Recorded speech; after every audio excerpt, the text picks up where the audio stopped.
Hi ladies, welcome to another video for the datingdirectory.co TV. Okay, this video is all about how to communicate effectively with your man. So often I get women saying, Renee, my man just doesn't listen. I feel like I'm turning into a nag. How do I get my point across without seeming like a crazy person? It's tough because we all know that men and women communicate differently. So here are my 4 tips for how to communicate with your man in such a way that he's going to be able to receive it successfully. Number 1, talk to him from a rational mind. Look, let's face it, we are emotional creatures at the best of times. I mean, especially that time around the month, and trying to get across what we feel and what we want to say can all of a sudden get mixed up with all those dramatic phrases and crying and tears and a lot of emotions that sometimes we can't even control. What happens is when we're trying to say something to him, we can get frustrated, or perhaps we've let it bottled up for a long time and now we want to say something and it just explodes, and he's just not going to hear it because all he's going to see is tears, tears, tears, emotions, emotions, emotions, and he's going to basically put his defenses up and block things off. So what you need to do is you need to take a breather. You need to make sure that you've had time to cool down, to think about what you want to say, and then make those points succinctly and get a message across to him without all the emotional baggage that comes with it. Number 2, don't play the blame game. Often what we can do is when we're trying to talk to our man because we're wanting to solve a problem or getting a point across, is we can start to blame him and make him feel guilty for who he is and what he's done.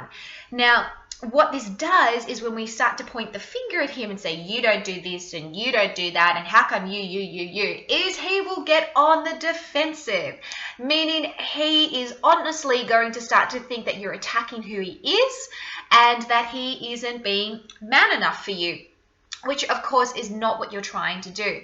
So my advice here is start to talk from a point of yourself. I feel hurt when you don't take the rubbish out, or I feel like this because I need such and such and such. Turn it from you to an I. So therefore, you're taking the blame off him and instead you're just explaining your perspective. Now, another really good way to talk is also to turn it into a positive perspective as well. So instead of pulling him down, learning to discuss a problem from a way of lifting him up. For example, I love it when you take the rubbish out. I really appreciate all the hard work you do.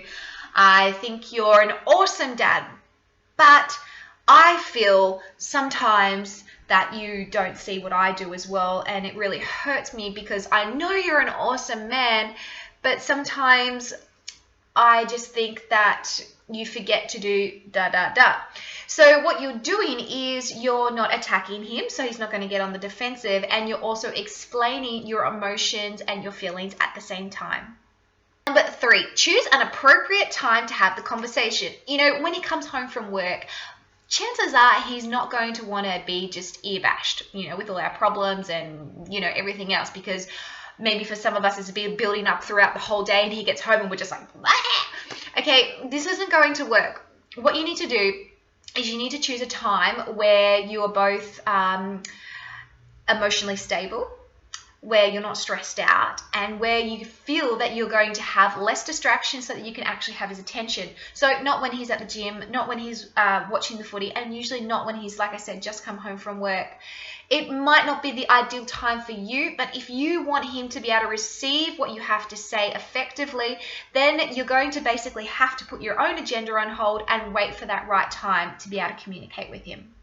And number 4, keep it short. I read in an article once that if you want to chat to a man and try and get across a point to him, then you need to keep it to about 5 minutes. Now, a lot of you women will think, well, how can I get everything that I want to say across to him within 5 minutes? Chances are you won't be able to in that one stint. So what you need to do is you might need to draw the conversation out over a week, over 2 weeks, however long it takes, which actually isn't a bad thing because it gives you both time to digest what's being said. It also gives you a chance to think more clearly about what you want to say the next time, and who knows, maybe those little stints is enough for it to sink into him and he'll make those changes that you actually want. I mean, come on. Men talk 13,000 words less than us women. So what we need to do is we need to think about what we want to say and then say it clearly. Sometimes less really is more. Well, those are my little tips for you. I hope that they really help you in trying to communicate effectively with your man. If you have any more questions or whatever else you want me to vlog about, please send me an email to info@thedatingdirectory.co and I will see you next time. Bye.